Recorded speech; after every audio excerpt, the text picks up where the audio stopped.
What we've tried to do in this museum is to create an atmosphere where you don't just come in and gaze at a bunch of artifacts. We want the artifacts to speak to you. We want them to tell you a story. The museum was actually started by the members of the club across the street. That's the International Independent Showmans Association. They'd like to preserve some of the history of the business for future generations.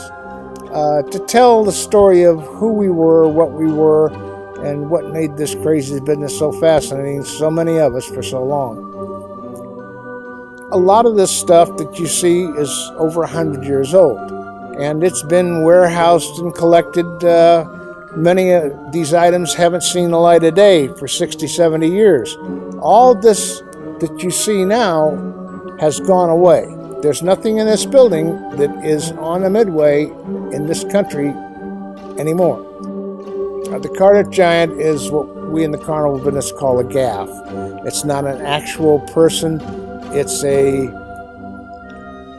thing made up to represent an actual person. Anyway, this horrible looking thing sat in the back tent, and they had a 12-year-old kid sold tickets on it because they knew whoever coming out of the tent might be enraged at having to spend a quarter to see this thing wouldn't beat up on a 12-year-old kid. Of course, the model that you see over there was built by a man named Ray Gentner. It took him 26 years of his life to build that model. He built it in stages in his basement. As you can imagine, he didn't have much time for TV. The Devil's Bowling Alley actually had small croquet-type wooden balls rolled down a spillway. Then they would roll back into the machine. The machine operated an elevator belt system to bring the balls up to the top of the spillway where they would come down. Turned by hand before electricity. The balls all had numbers on them, and you would match the numbers up to the numbers on the prizes. This condiment Ferris wheel that you see behind me is a very rare example of Ferris wheels, because this Ferris wheel builder company burned down in 1910 and never made another Ferris wheel. It's a 1903 condiment. This Ferris wheel actually turned riding passengers in the 1980s. At the end of its life, Mr. Wheelock had it on his front lawn, and he decorated for Christmas with it. That wagon was Royal American's advertising and promotion wagon. At one time, the Royal American shows was the largest traveling carnival in America. It moved on 96 railroad cars. Train stretched over a mile long.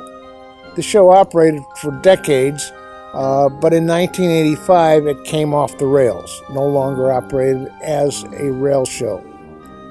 The show employed probably 1,000 people at any given time, and in the big fairs 2,000 or 3,000 people. The wagon is more or less a time capsule from the 1970s. All the drawers are still filled with the effluvia of what it took to operate a carnival, pamphlets and papers and general paraphernalia, photographs, press photographs.